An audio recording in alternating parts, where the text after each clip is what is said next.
codependency last time, we had to do with, definition. We defined it in a variety of different ways, and then we defined the different roles that people play, in, codependent situations.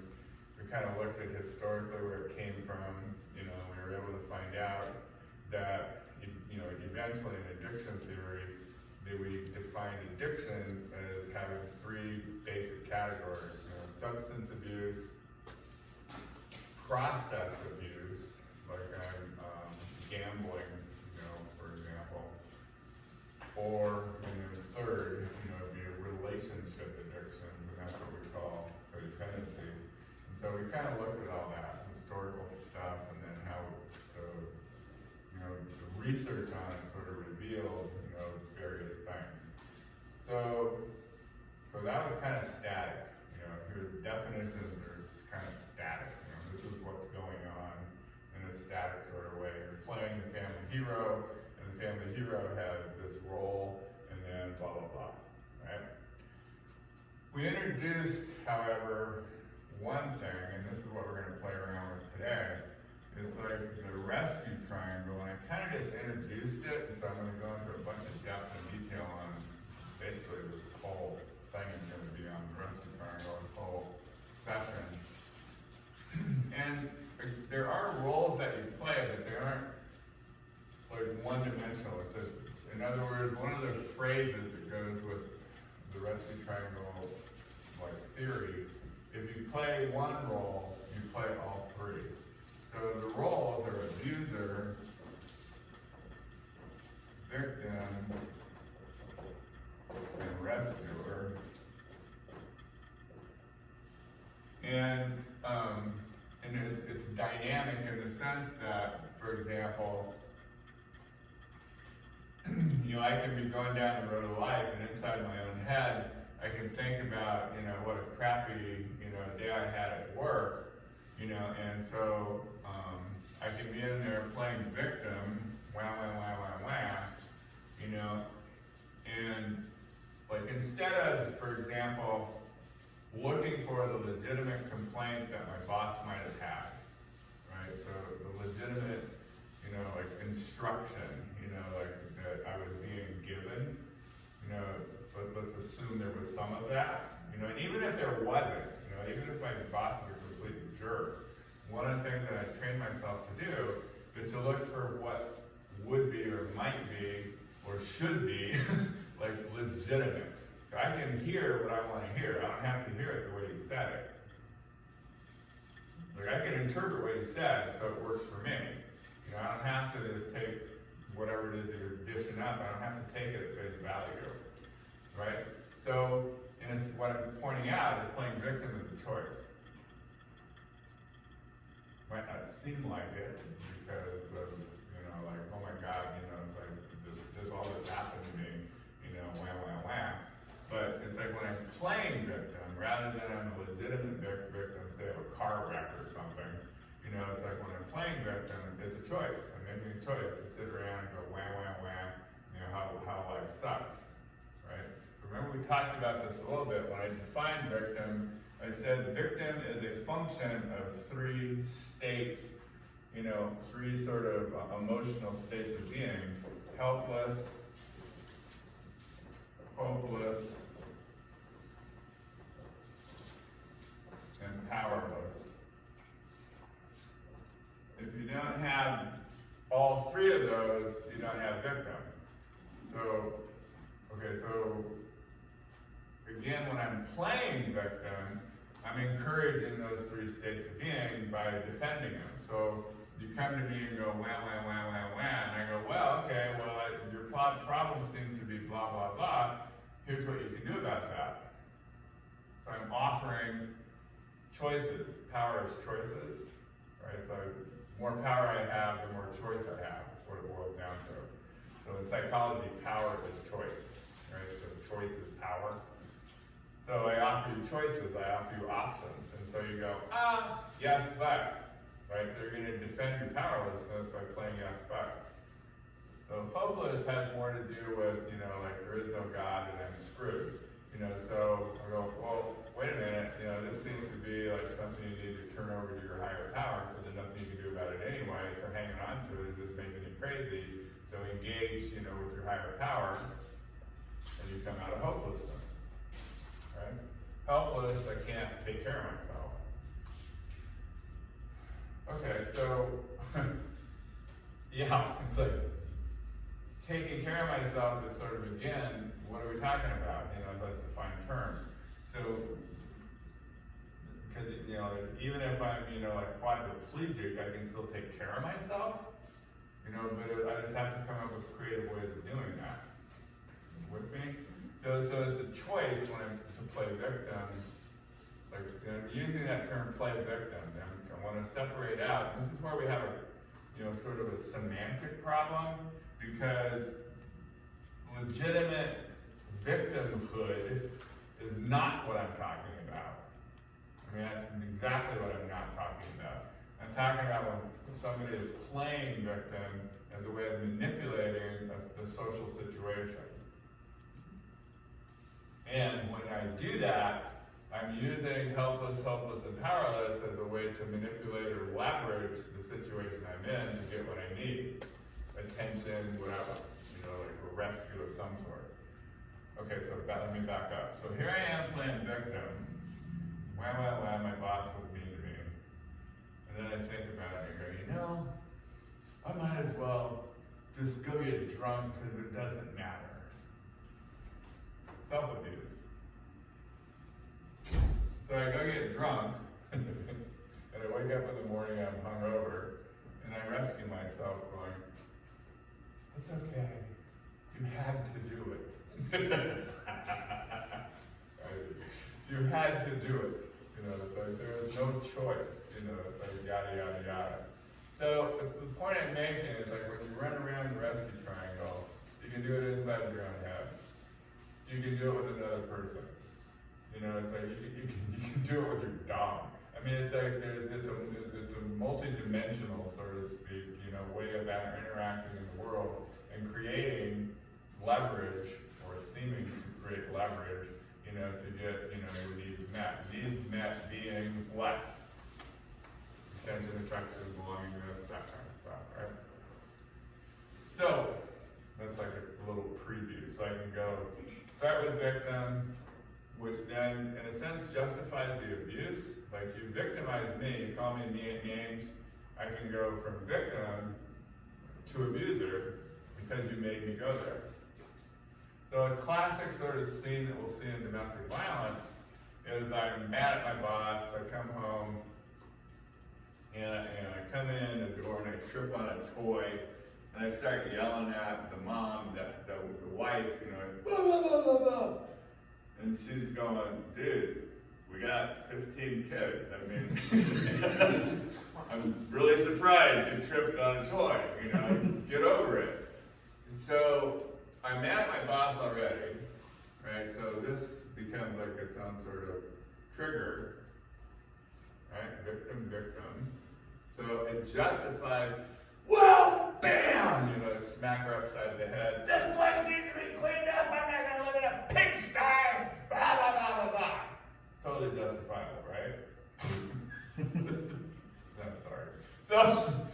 So as I calmed down, like I popped the balloon, I got rid of all my, stress, mad at my boss, mad at, my 15 kids, I got no money, whatever, it's like I popped the balloon, I dumped the stress, and then I go, oh shit, I hope she doesn't call the cops, right? Because that's the natural consequence of my behavior, right? I just assaulted the poor woman. So I immediately start competing with her for victim. I wish you hadn't said that. It just pissed me off. It's like if you say things like that, you know what it does to me. Why do you say things like that? So I'm making her, kind of comment. It's like, dude, blah blah blah. Deal with it. I create. You made me the victim. I'm the victim, of your comment, but I'm also the victim of my own reaction. I can't help myself. When you say those things, it pushes my buttons. I can't help myself. You know that. Why do you do that to me? Oink, she jumps up here and goes, "You're right. I'm sorry, I'll do better in the future." And peace comes to the valley. Yeah, so the thing with the rescue triangle is that it's only stable as a social system when you have the rescuer to balance the book, so to speak. Otherwise, we just bounce back and forth down here until somebody gets sick and tired of it and leaves. So abuser-victim is not a stable system. The rescuer is crucial. The rescue, like dynamic is crucial to keeping the system stable. Yeah. And that's what makes this thing so horrible. Because when we look at rescuing, it's like we're looking at something that is again semantically charged. Because what do policemen do? What do firemen do? What do lifeguards do? I mean, what do paramedics do? I mean, it's like they rescue us. So again, we have a semantic problem here. So obviously, I'm not talking about healthy, whatever, legitimate rescuing. I'm talking about something else. Yeah, and if that's something else, it makes things sort of tricky. So let's get to that in a minute. So what we've got going on with victim is these three emotional states. If I kick one, it's like a tripod. If I kick one of those legs out, the whole victim mindset collapses. So what we also see in, like, counselors will see people that run victim as a primary way of dealing with the world typically get diagnosed with what we call borderline personality disorder, and no one ever wants to work with them. Yeah, they're just like considered the most difficult and impossible clients to work with. You see, I sort of saw that in that, what was that stupid movie a few years ago? Baby Steps. What all about Bob, or what about Bob? What about Bob? Was that it? Yeah, that was borderline. That was they move in, they move in with you and you get to take care of them. They're like, just take care of me. But yeah, that's borderline. But what didn't show up, like in that, because it was a comedy, what didn't show up was, as well, was, these three elements. But that's what sort of creates it. Because it's like whenever it is that, like when I identify a client comes in, we start talking about what's going on with them, and all of a sudden, because I'm going to start off like everybody else starts off, okay, what's going on and what we need to do to fix it, basically. We're mind mechanics, that's what we do. We're looking for the fix. Your carburetor ain't working. We need a new carburetor. Or we need to adjust this sucker so it works better. I mean, there's not a lot of, like, more than that, really, if you want to think about it. It's like we're mind and mechanics in, very real sense of that term. So when I realized there ain't nothing wrong with a carburetor, it's how you're playing around with the gas pedal. It's like so there's nothing really wrong in how it is that you're sort of going down the road of life. You're sort of dealing with normal sort of situations. But the problem is, these normal situations are not the problem. It's what you come in and tell me, this is what's going on. It's like my relationship is all screwed up, my kids hate me, my pastor threw me out of church. But it's like, whatever. It's like I got all these horrible things happening in my life. So like anybody else, I'm like, okay, so what do you see as the solutions to these intractable seeming problems? Let's see if we can't, instead of you being surrounded by alligators, let's see if we can line all this shit up and prioritize it and sort of deal with it one thing at a time. So how would we start with that? And so that's, anybody's going to help you do it that way. It's like we line it up and start dealing with it sequentially, from, like the most pressing or immediate, to the least, or from small to large, whatever. The victim won't let you do that. Because they're powerless, hopeless, and helpless, they can't do anything, and you have to do it all for them. So, once I recognize that's what I'm dealing with, and it it shifts. So the problem is not the problem anymore. How they think about the problem is the problem. So I give up problem solving because that ain't the problem. So then it's like, okay, how they think about the problem is the problem. So what happens here is I have to develop a whole different, or I did develop, had, you know, a different way of sort of approaching that problem. All right, so here's where it gets kind of fun, actually. You know, I actually like working with borderlines, they crack me up. So, I'm gonna throw it back at them with what's called Socratic dialogue. It's like, so they will say, okay, here's my problem. And I'm like, okay, what are you gonna do about it? Well, that's what I'm here for. You're supposed to tell me what to do about it. Well, what has worked for you in the past? You know, 'cause I'm sure you're old enough that you run into something like this in the past. So, like, what's worked for you in the past? And they might go off on a tangent with that and actually develop something to go with. Or, you know, they'll catch on to what I'm doing. Nothing's ever worked in the past. I get to this place, I just want to cut my wrists. Okay, so let's imagine that you're not suicidal right now and continue on with what have other people you talked to, what have they done? So I'm going to stay Socratic, you know, and sort of ask, and help them develop, you know, their own sense of, get their own brain working, you know, because this isn't an intractable problem, you know, and so they'll start playing around with it, and sooner or later, because they're kind of competing against themselves. I don't want to come up with any solutions because then I'm not going to be available for a rescue. That's my whole point here. I don't want to take responsibility for my life. I don't want to do that because I might get it wrong. Or I might get proof that I'm fucked up, you know, and a piece of shit, or whatever shame-based core that I have inside of me, it might get proven true. So I'm gonna sit down in the road of life and not move.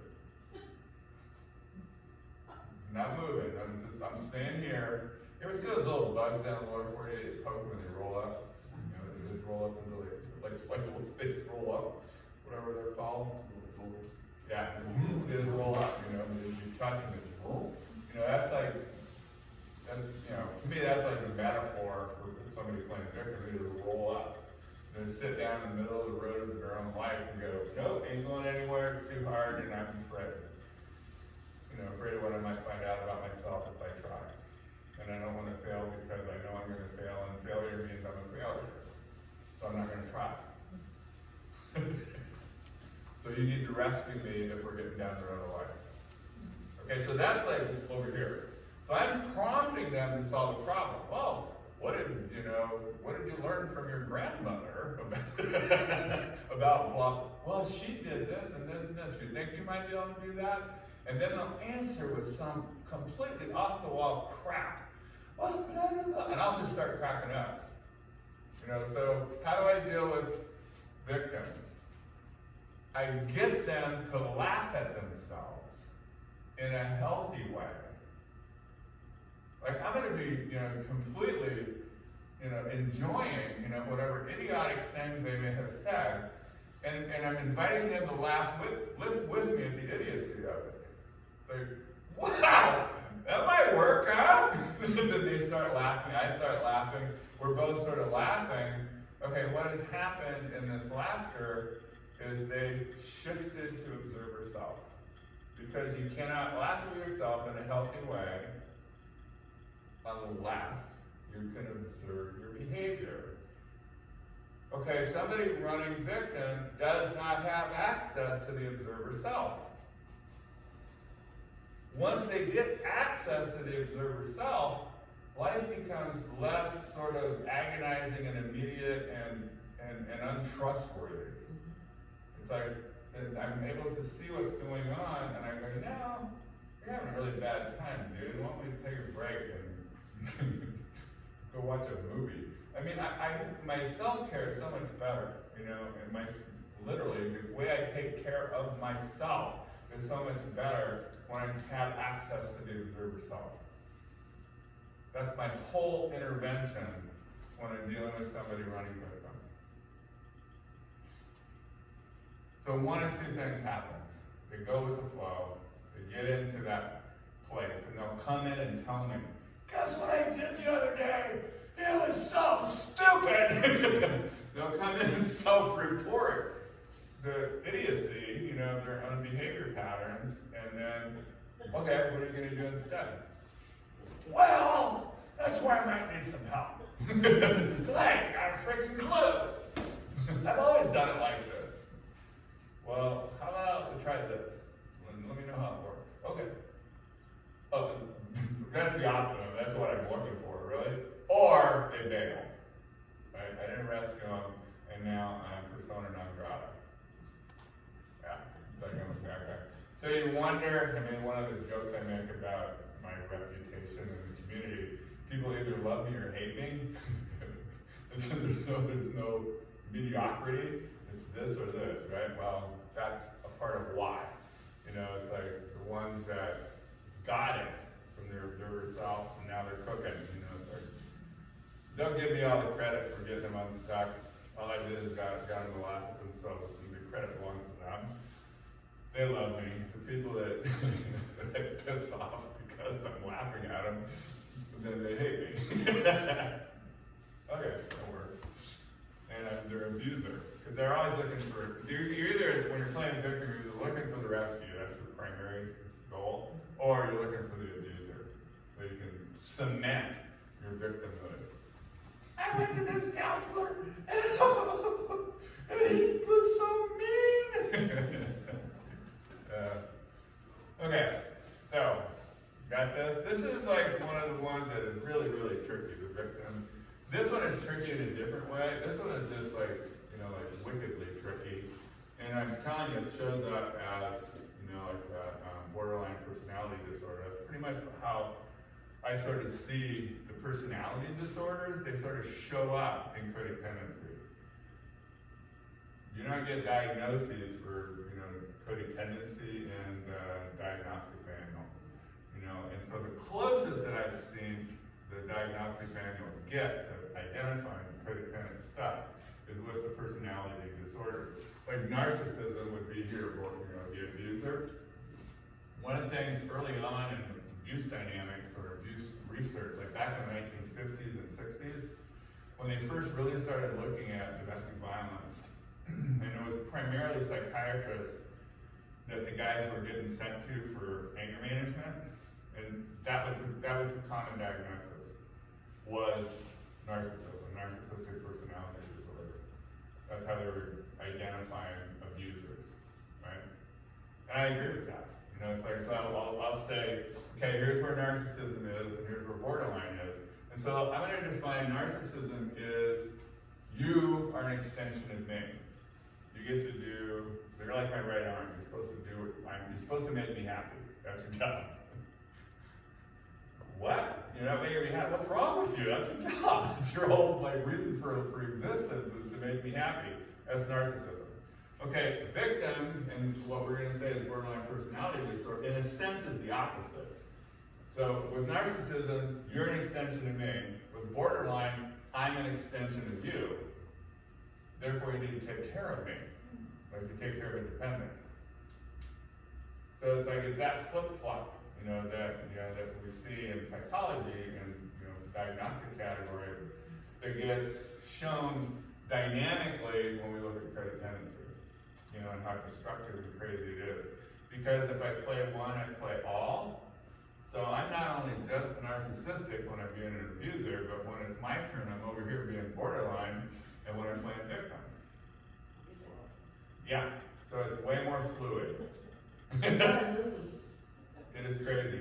And so one of the reasons why this laughing at myself actually works is because one of the elements that does show up, in narcissistic personality, when personality disorders in general, is that you do not have access to the observer self, which the way it shows up in the diagnostics, the checklist, is you have no empathy. Right? So empathy, what is empathy a function of? Yeah, observer self. I see me, I see you.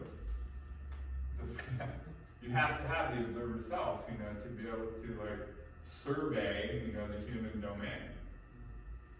And you develop empathy, it's like in resonating with, other people's feeling states. That's a different aspect of empathy. Empathy, if I'm looking at empathy, is the ability to walk a mile in your moccasins, see things from your point of view. That requires the observer self. Otherwise, you can't do it. You're too trapped in your own perspective. Right? So I say, get out of your own perspective exclusively and look at things from this higher platform. Got all that? Okay, so let's look at some of this stuff on kind of the way we did it last week, but I'm going to reiterate it. So here I am playing victim. Let's do abuser. So I'm over here being an abuser.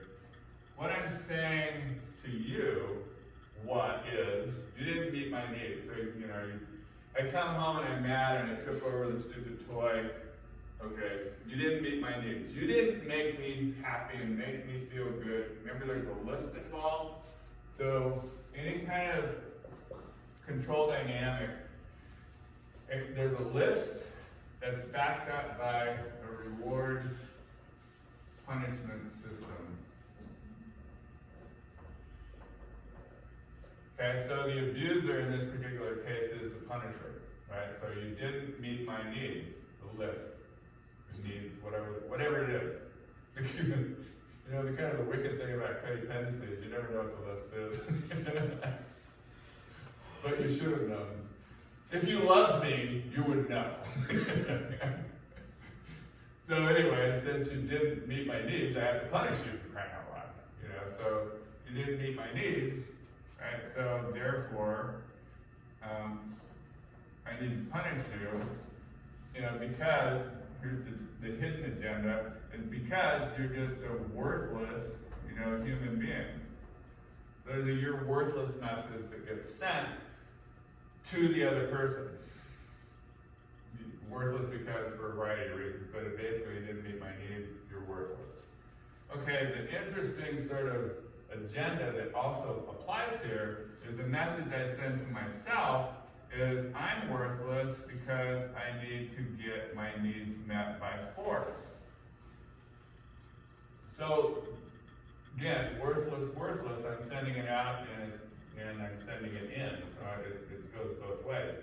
So this I'm worthless message sort of feeds, the deeper shame-based core, that I'll get back to when I've got room on this whiteboard. But it feeds it. And sort of keeps alive, sort of the kind of tension that drives this whole thing. So pretty much all this stuff, let me step back out for just a second and sort of look at it as a bird's eye view. All of this stuff is based on the idea that it's shame-based, it's a shame-based system. So shame is the feeling that says I'm not okay. Guilt is the feeling that says I did something wrong. Shame, I am not okay. I am not okay. So where did I get this I'm not okay? Well, it was decisions I made when I was younger. If I grew up in an alcoholic family system or any kind of dysfunctional system, in order to survive, I had to justify the abuse. How do I justify the abuse? I assume I deserve it. Why do I deserve it? Because I'm not okay. And so my simplistic 4, 5, 6-year-old thinking, that makes sense. So I have to hang on to this I'm not okay belief system to survive. So I have to find ways of reinforcing it because it's not the truth. And the truth, I'm a child of God, keeps pushing up and bouncing it loose. So I have to reinforce it to push back. So I push back with, in part, the rescue triangle. Because it's sending these I'm worthless, you're worthless messages. So if I'm playing this game with you, you're sending it to me, I'm sending it to you, or ricocheting it off the walls. It's like, and we keep down the truth of our being. I'm a child of God. That truth stays down here. And then I get to survive because I deserve the abuse, the neglect, the abandonment, whatever else I might be getting. justified. And I take it because I deserve it, and then I survive. So I'm plenty okay with you doing this until you're 17. Past that, it's obsolete. It needs to be dismantled.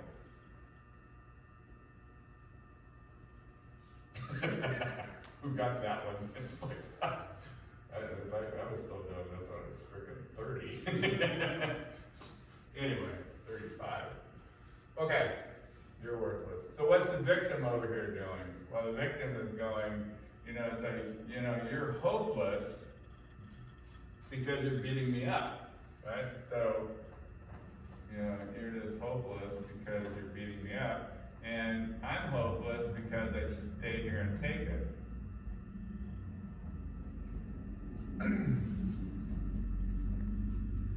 So one of the interesting things, if you look into, if you've done any kind of domestic violence trainings or any like reading on it, any study on it, one of the things that we really hammer people for is this: why don't you get out of that system if he's hitting you? Why don't you just leave? And we just hammer people for that statement because it's such an obnoxious and essentially a blaming the victim kind of statement.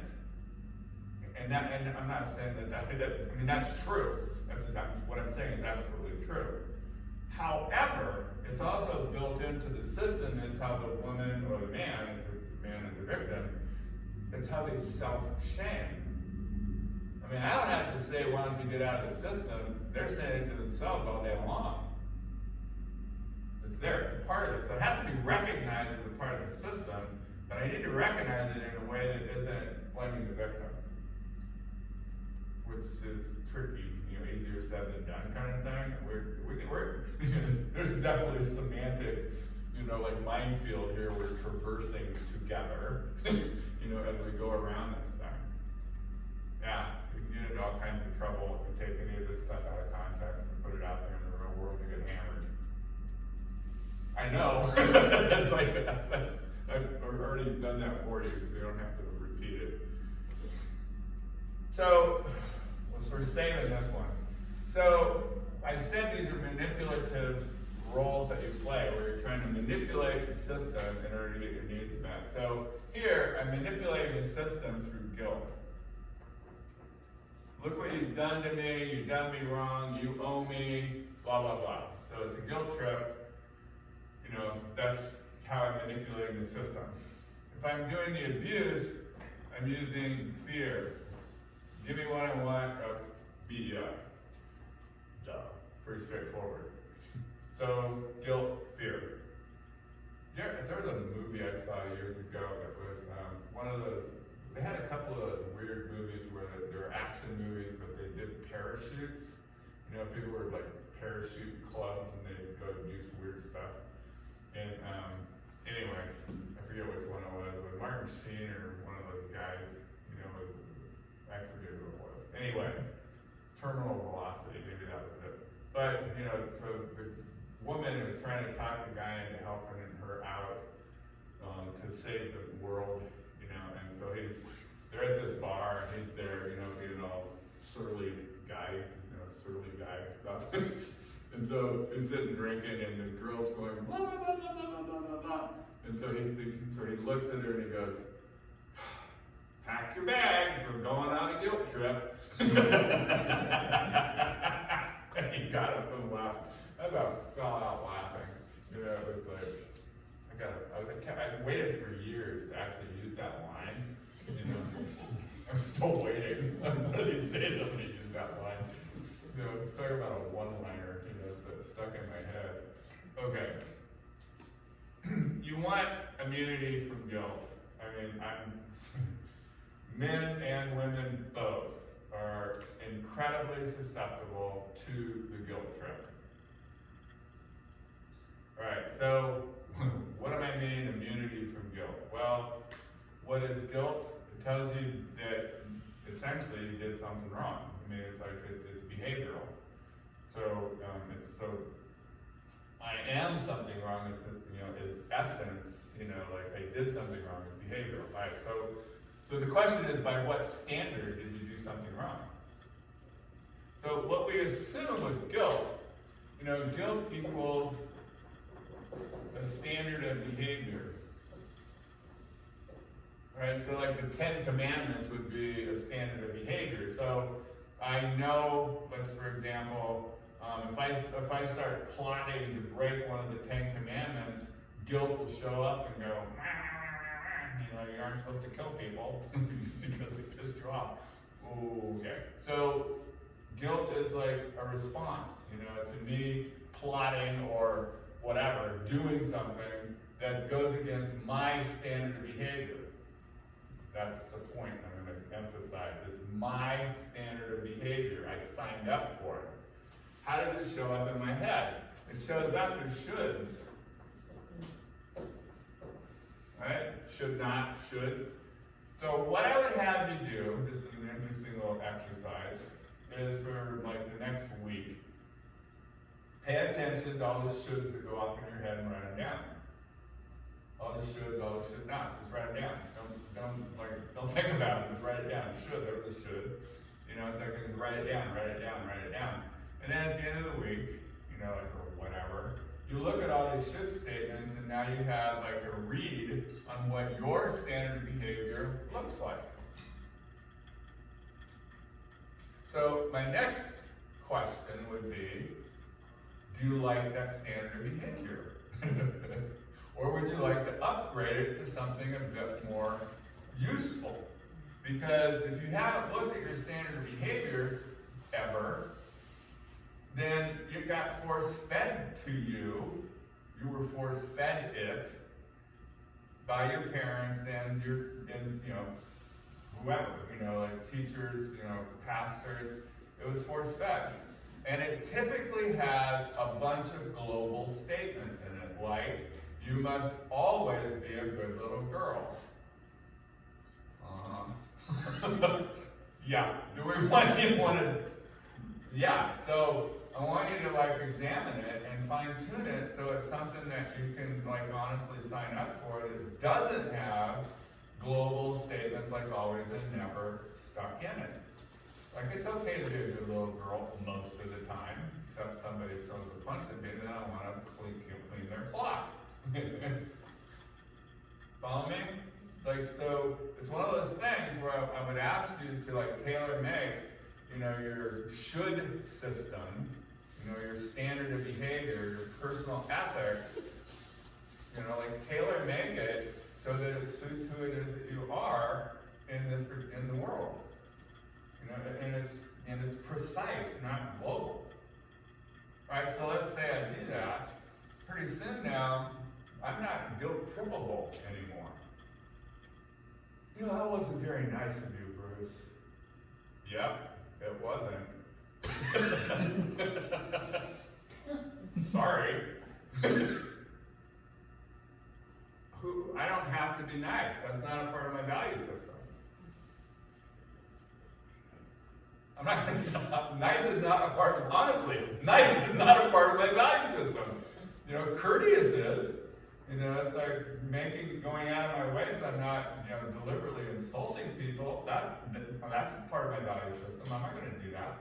I'm not going to go out of my way just to be mean to people. But I'm not going to go out of my way to be nice either. What? I thought you were a nice person. I'm not a nice person. Trust him. I might seem that way. Wow, for real? I'm compassionate. Okay. Okay, that but doesn't mean nice. okay, I'm not nice. So I don't know what this I'm not flu nice. Oh, I see what you're Yeah. saying. Oh, okay. Cultural problem. Wow.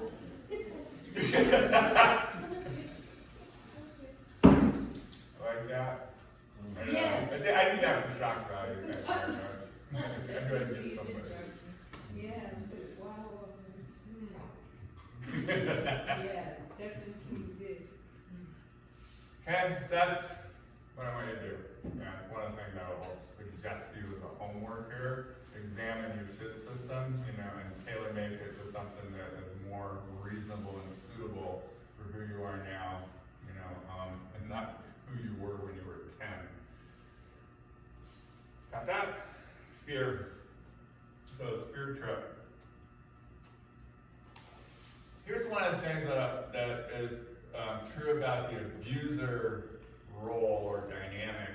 When I am abusing, given what I talked about here, right, the list punishment thing, the abuser role is retaliatory.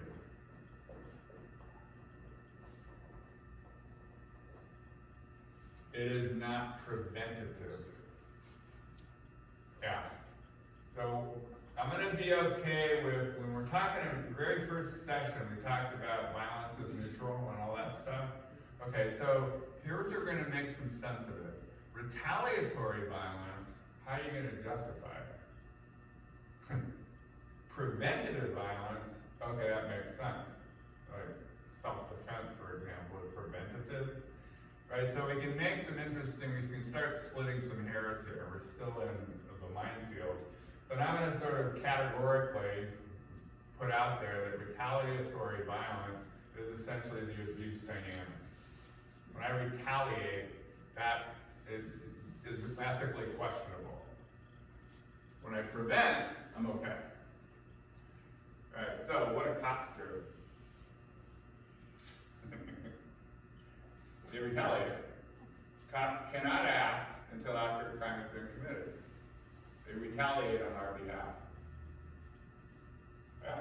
Only you can prevent it, because they can't prevent anything. They can't act until a crime has been committed. So by definition, cops are retaliating on our behalf. So it's going to be another in that weird little neutral place again. But I'm going to say that abuser is always retaliatory. Okay, but retaliatory violence isn't always abuser. So it's one of those things. So as a cop, I can retaliate, go arrest you for shooting somebody, and I'm retaliating. But I'm not doing it abusively. You might disagree with that. I didn't do anything, he deserved it. Whatever. But the point is, it's not preventative. Right? So preventative violence or preventative action is not what's happening with, like the abuser dynamic. And they'll claim it. They'll claim self-defense. They'll claim all kinds of stuff. It's like, I had to do it. Right? That whole thing. You made me do it. It's like all that stuff, to justify the abuse. But the abuse kind of is retaliatory because of this dynamic here, or this equation. You didn't follow the list, I'm punishing you for it. Right? And that sort of begs the question, why do I have the right to give you the list? Where'd that come from? Well, it's in the marriage vows, right? You love, honor, and obey. Sorry, that was a bad joke. Yeah, so if it's an egalitarian relationship, I don't have any right to write you a list and say you need to follow it. I don't have that right. What I will do is negotiate with you a list, but then we're on the reward side of the game. Because it's negotiated. I'll do this for you if you do this for me. Right? Unlike the self-interest, that's kind of what makes the healthy relationship. This list it looks a whole lot different. It isn't backed up in the way that we're talking about. Because when has there ever been a reward, let me put it a different way. The reward in a domestic violence situation is random. And it's always something you want, never anything you need. Like I'll show up with, like flowers and chocolate after I put you in the hospital. You really needed that, right? No, you need to be in an anger management program. That's what you need. So you get what you want. And then later on, I go, but I got you flowers. I'm romantic. Yeah. So you never get what you need. You get this random bullshit. See, I got you this. And they'll do stuff. I had this one guy that I worked with years ago.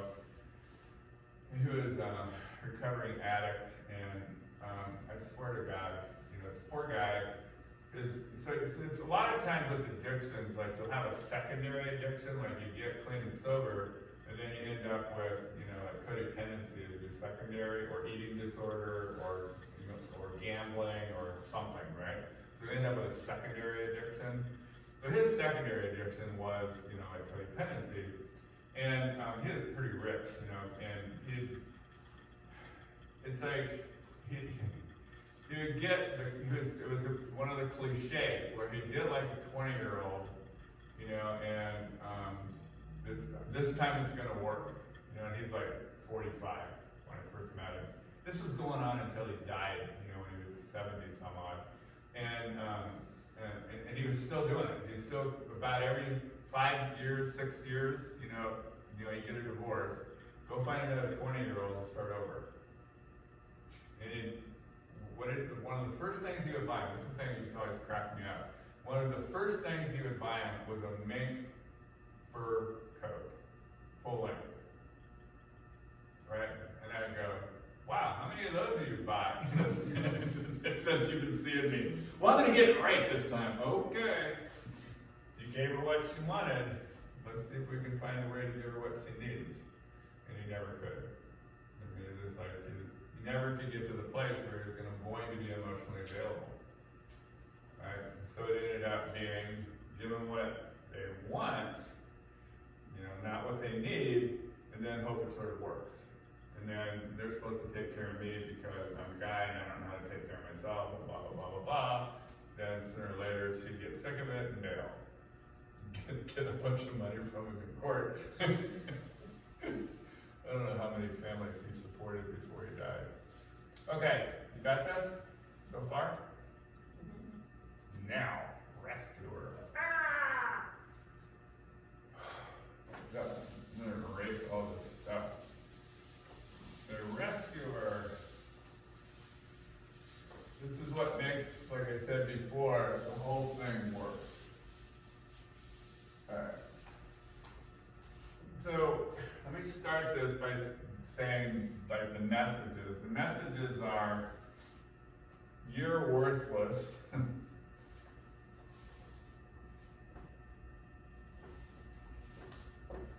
Okay, so why are you worthless? Well, because you can't solve your own problems, you can't do your own life, you can't get things right, so I have to do it for you.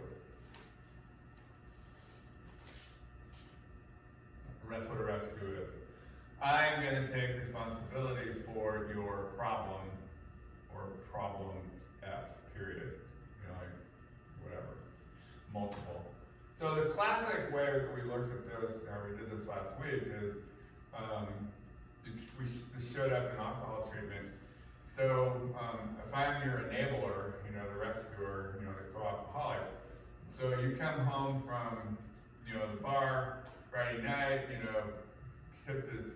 trip over the entryway, fall on the kitchen floor, puke all over the place, and so I'm gonna run out there and clean you up and get you in bed, and then I'll call in sick for you on Monday, while you're still hungover. I'm taking responsibility for your problem. In the meantime, I'm dumping all the booze down the toilet, it's like I'm excusing your behavior to the kids because you aren't going to be available for the weekend because you're going to be hungover or you're still on a bender or whatever, and so I'm running interference for you, I'm taking responsibility for your problem. I'm excusing it, I'm helping with the denial system, I'm doing all that kind of stuff, right? Therefore, you're worthless. Right. Here's the tricky one. So, I'm worthless because, why?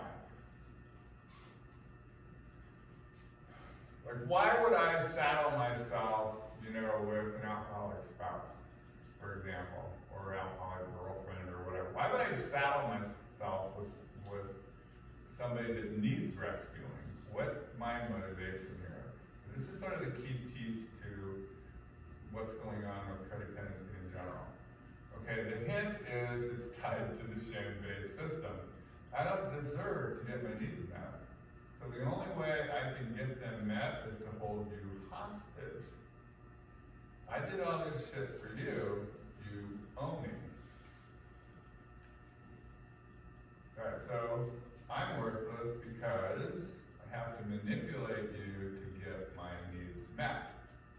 I can't just ask for my needs to get met directly. A rescuer, somebody stuck in rescue, can never go up to you and go, dude, I'm having a bad day. Can you just give me a hug and tell me I'm wonderful?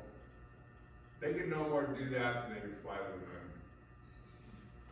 Because the fear is, you know, the other person will look at you and say, are you out of your fucking mind, you worthless piece of shit? I mean, that's what you're afraid of, is that they're going to just refuse you, and in refusing you, is more evidence that I'm not okay, right? So I avoid that. And so I manipulate to get my needs met. So I make you, I turn you into, you know, like, you owe me because of all the stuff I did for you. You owe me, right? I'm worthless because I need this you owe me setup in order to get my needs met. So we're back to worthless, worthless, hopeless, hopeless, worthless, worthless, you know, so I know it's like, it's a lovely little soup of stuff here. So the manipulation then is, so we had fear and guilt. With this we have dependency. So I make you my dependent. All right, so let's say we're in this lovely codependent relationship and you decide you're gonna bail out because you've had enough. So I'm gonna keep you in the relationship. How do I do so? Well, I'll typically start with guilt. You know, it's like, after all I've done, you're just gonna leave? What about the dog? Sorry, okay. So I'm gonna guilt trip you first to keep you in the relationship. That, let's say, doesn't work. It's like, so then I'll shift to fear. I go, well, if you leave, you know what that means. You know, it's like I have all the money, and you know the car's in my name. You know, you won't have the insurance, blah blah blah. All right, so if I'm male, I'm going to scare you financially, typically, or physically. If I'm female abuser, I'm going to scare you emotionally. Like, good have you. You're like, you're going to leave me? I'm the only person that have you, you slob. So I'm going to scare you or threaten you, like, emotionally. Right? So the fear then is going to be like pushed that way. If that doesn't work, then I'll hit the big one, the dependency one, and that's sort of like correlation to that. It's like, go ahead and leave. See how long it takes you for you to come crawling back to me. Because you know you need me. Okay, so in a sense, we look at this one, and if you read up any of this stuff on codependency, one of the things you'll run into sooner or later is that codependency is a situation where people are holding each other hostage. This is what we're talking about here. I'm holding you hostage. You can't leave me because, financially or whatever, or emotionally, I'm holding you hostage. Right? So you see how they kind of all blend together, right? So I'll shift from one to the other, go back and forth. The one that I see the most common, that works, and I emphasized this a minute ago, is really the guilt. It's like, am I doing the right thing? Don't they deserve another chance? It's like there's this whole litany that if you look at that litany and go, oh, this is reflective of a standard of behavior that I'm going to hold myself to. And it's usually some kind of fairness standard. Yeah, it's like it's not right, it's not fair. I should, give them another chance, yada, yada, yada. Okay, I'm not going to dispute it. It's like I'm going to, like I said before, examine it and see if you want to keep the one you got. Yeah. And I would be okay to change it. Because I don't want you being holding yourself hostage, in these kinds of situations. So the rescuer, like I said, it's like the trickiest piece because this is really kind of subtle. You know, it's like I don't really know this, I'm holding you hostage in order to get my needs met without ever having to risk asking for what I need. That's the piece. I don't have to risk asking for what I need. I manipulate you into giving me what I need, which of course you don't do. In your passive aggressive way, you're gonna go, no. So that justifies me being an abuser. Because you victimize me by telling me no, I won't take care of you. Round and around we go. Yeehaw. Got all that?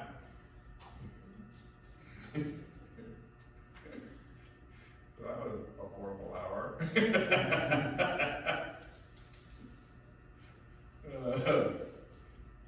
God.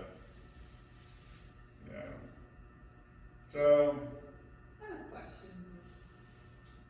The part that you were mentioning that this person, the rescuer, he says that I am not, that you're not worth it, I'm not worth it. Is it possible that this person is thinking that why am I choosing you is because I don't think much of anything of myself. This is the best I can have in my life. Like, you know what I'm saying? I cannot think Yeah. out of myself, so this is the best. So there's, Or not. no, you're onto it. I mean, there's layers to this, and that's like one of the layers, you just spoke to one of the layers. So this is the obvious interaction. You know, this is going to be boom, boom, boom, boom, boom, boom. When you start then picking it apart and going, whoa, you're like, how much of this is projection? You know, how much of this is, you know, whatever, you know, it's like, yeah, it's all tied up, you know, it's like, it's all in there. You know, it's like, like, for example, like triggering stuff. So you do stuff that reminds me of, like, one of the most common things that we run into, like, in adult children of alcoholics recovery, is that you end up marrying the abusive parent so you can fix them, so they'll fix you. Okay, so you can see how this game's gonna get played out in that dynamic, right? So I come home and you're acting in a way that triggers my mom or dad's stuff, whatever it is. So then I punish you, but I'm really punishing my dad and my mom to try to get them to act right so that they can heal me and be there for me in the way that I deserve. So it ends up getting used. So this ends up getting used in a variety of different ways that run all through, you know, the alcoholic family system way of being in the world. Interesting, huh? Yeah, let me go over this one. So you got this part. So let me like reiterate what is a shame-based system. And so the shame-based system, we did this last week, or the week before, I don't know, we did it somewhere along the line. I'm gonna reiterate it because it bears reiteration. But, so we talked about this in terms of developmental stages. So at 4 years old, what we know from developmental psychology, the mental ego is what it's called, emerges. So usually between age 2 and 4, or the terrible twos according to my mother, last 2 years. That's why it's called the terrible twos. And having met a parent more than once, I will confirm that. You know, it's a 2-year process. When they first, it's almost like once they start walking and talking, the fun's over until they're 15. But no, that's harsh. But between 2 and 4, that's when mine, gimme, it's like that mental ego, that sense of individual self shows up, right? It's like boing, oh wow. So they wake up to their individual self, or, you know, like I am an individual, you know, I'm unique, you know, and they look around in this family system they were born into, and they go, oh my God, it's like, what am I gonna do? How am I gonna survive this shit? And so that's that awareness. This is an interesting awareness that if you do like any kind of inner child work, and it's typically if you're doing it through a meditative discipline, like I did, I found that moment, you know, and I was about 4 years old, and it was like, it was this utter shock, terror, and disbelief. The combination was like, oh my God, these people cannot take care of me.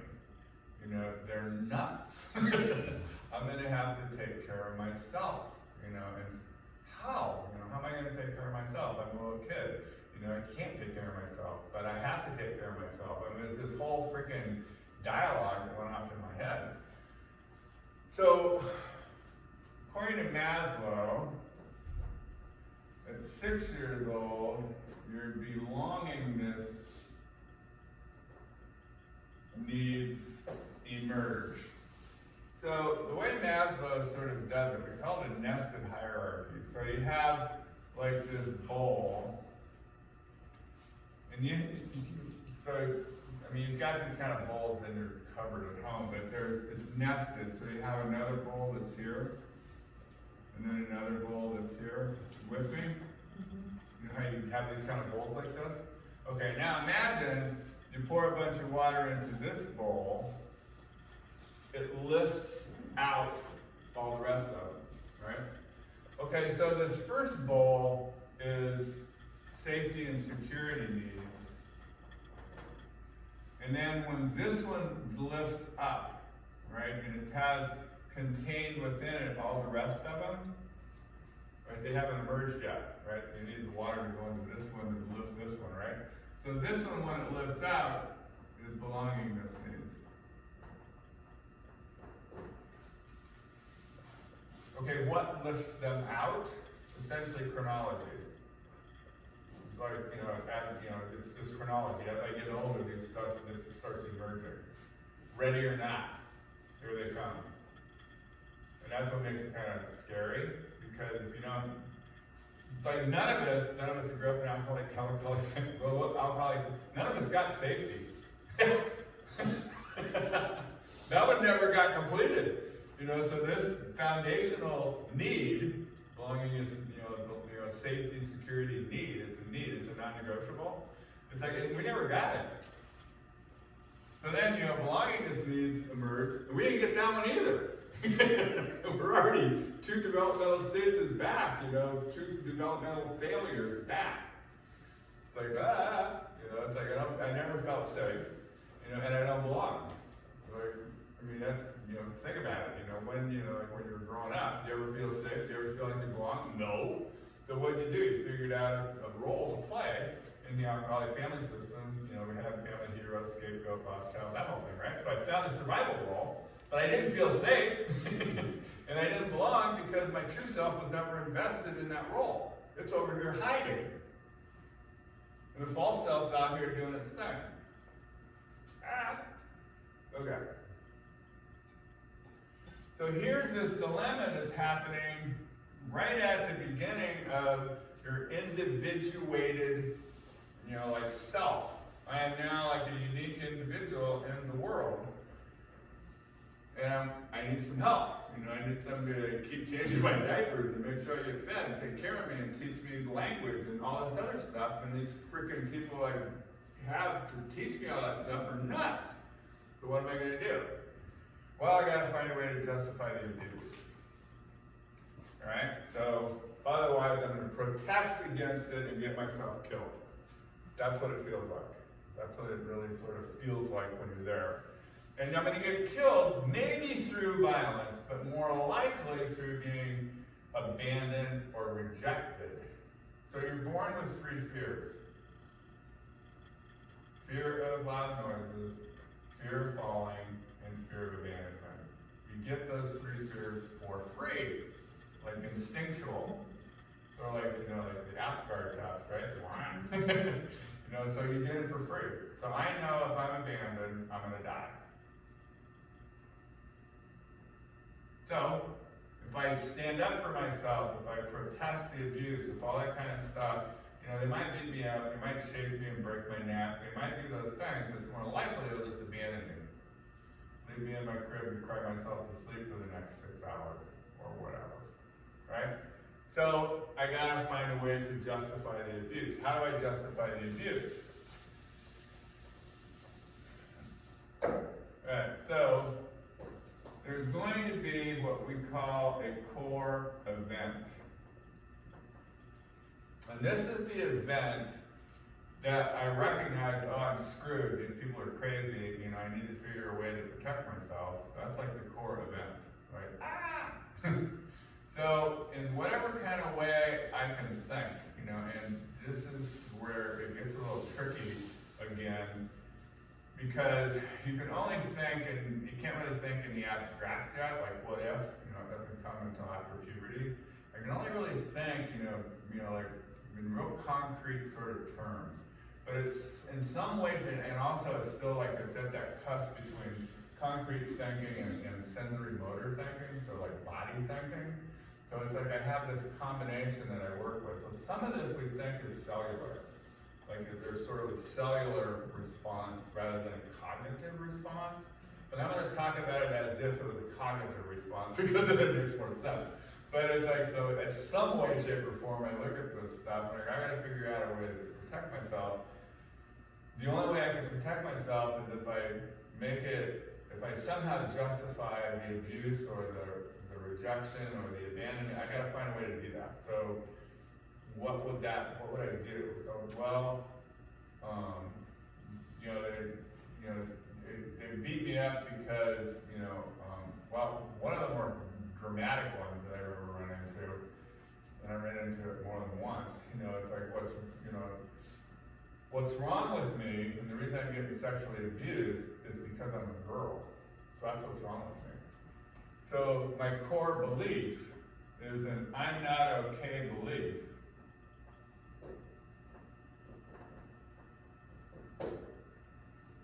So,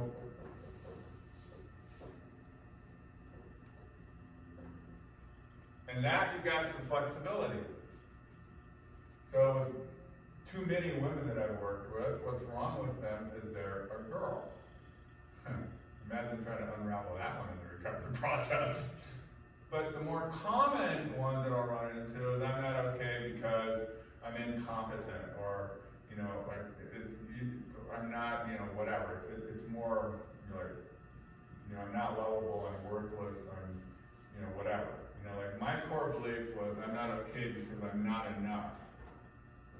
So it's sort of a comprehensive one, so you can use it a variety of, so whatever it is, I ain't enough of it, smart enough, fast enough, good looking enough, whatever. So I got a pretty comprehensive core belief.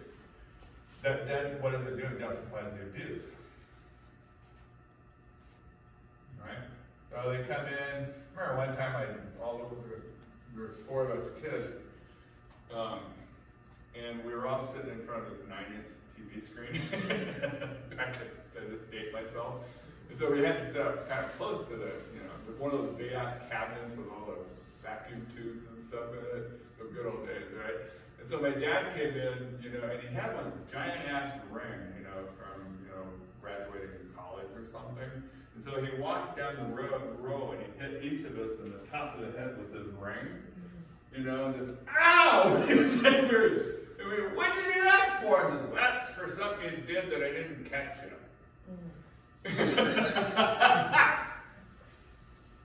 So you get like this random normal. It's random violence is normal. It's just like, that's where the hypervigilance comes from. Walking on eggshells, that's where it comes from. It was always random, and it was never necessary. Like I've told some of you, I've told this before. The best part of my childhood was Navy boot camp. Because it was predictable. It was consistent. You know, you were rewarded when you did right, you were punished when you did wrong. It was like there was goals that you were achieving on a daily basis. They fed you 3 times a day. It was freaking wonderful. Okay. So I'm justifying the abuse, right? So last thing here, and then we'll take a little break. What this leads to is what we call a survival system.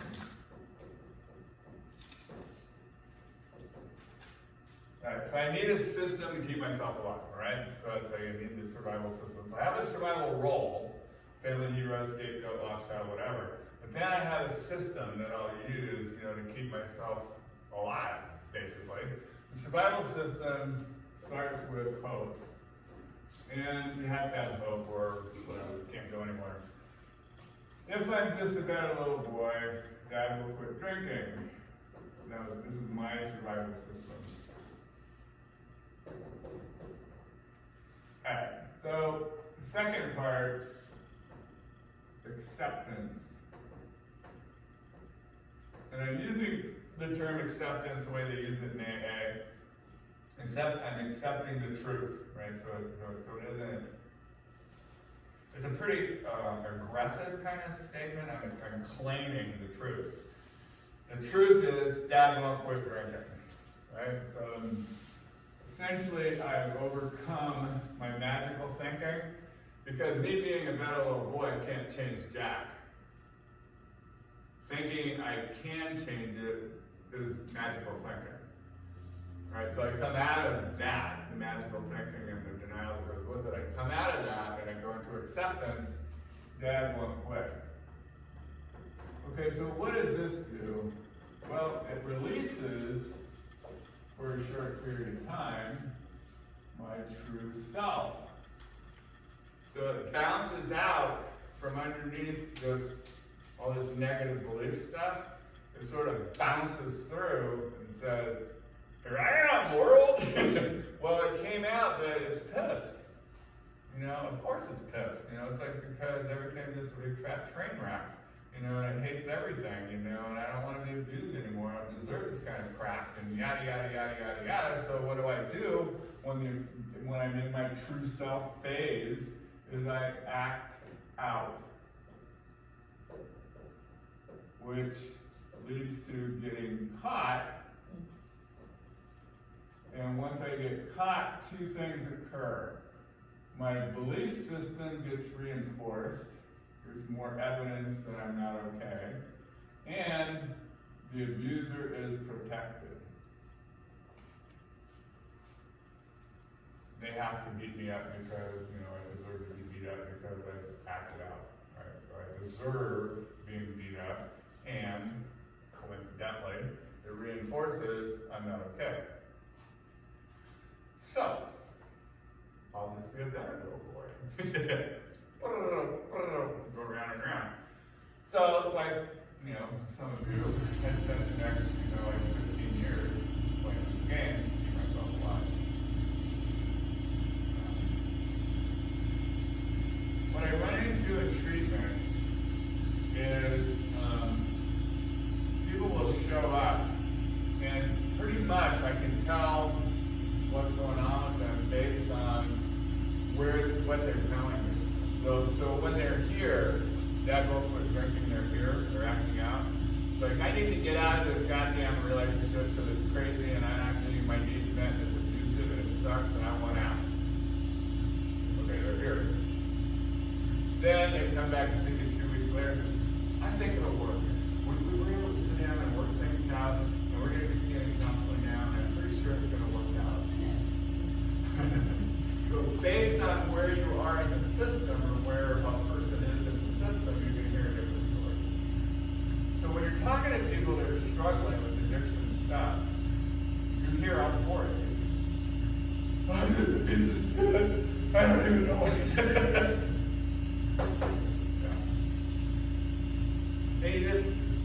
normal. I mean, it's like, so, again, it's normal in the sense that this is what kept me alive.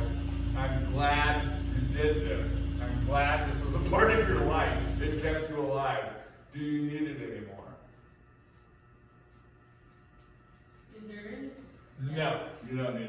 It's a no, that's a no, it's a hard no. Is there any step where you notice people are more likely to, like, make a change? It's usually in that acting out stage. Injury? That's what they'll jump. They'll go to the shelter, they'll get this restraining order, you know, they'll hop on a plane and go to 448. You know, they'll take some kind of action, and then they're just like in agony for a while. Because the next stage is punishment, right? So they'll start self-punishing. I should have got this sooner, you know, that kind of shit. Yeah, so they'll start self-punishing, you know, as a way of keeping consistent with the pattern. Like the next thing I'm supposed to do, according to the habit that I'm in, is get shamed or shame myself. Scary, huh? So a whole lot of, you know, like what I'm gonna do is when I'm working with people in this, you know, trying to climb out of this place, is keep reminding them, hey, you're okay, good job, you got it, shut the fuck up. You know, you're doing the best you know how. You have always done, this is like one of the things I learned when I worked at the shelter. One of the most common themes that we would use, you know, when I worked in the shelter was, you did the best you knew how at the time you did it. You always did the best you knew how at the time you did it. Can you do it better now? Maybe. But at that time, that was the best you were capable of doing. So don't judge yourself or shame yourself because you didn't do something else. And we hammer that home. Just like, because it's the truth, for one. You know, and I don't want you shaming yourself. That just makes my job so much harder. Okay, let's take a break.